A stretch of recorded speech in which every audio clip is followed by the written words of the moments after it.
Welcome to our channel. Today we how to sign in to Canva account. Easy guide step by step clearly. Open your preferred web browser on your computer or laptop. Type Canva, come into the address bar, and press enter. Look at the top right corner of the Canva homepage. Click the login button to open the sign-in page.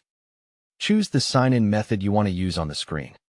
If you use email, click continue with email. Enter the email address you used when creating your Canva account. Click continue to move to the password step. Type your Canva password carefully, paying attention to uppercase and lowercase letters. Click login to access your account. If you use Google, click continue with Google. Select your Google account from the list or click use another account. Enter your Google email and password if you are asked. Approve any permission prompt to complete the sign-in. If you use Facebook, click continue with Facebook. Enter your Facebook login details if needed.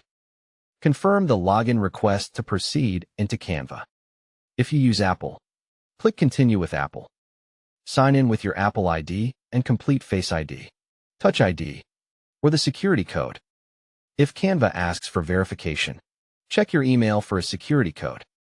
Copy the code from the email and paste it into the verification field. Click Verify to finish signing in. If you forgot your password, click Forgot Password on the login page. Enter your email address and request a reset link. Open the reset email and click the password reset link. Create a new strong password and save it in a secure place. Return to Canva. Come and log in again using your updated password. If you are on mobile, open the Canva app and tap Login. Then follow the same method options. Don't forget to like this video and subscribe to our channel for more step-by-step tech guides.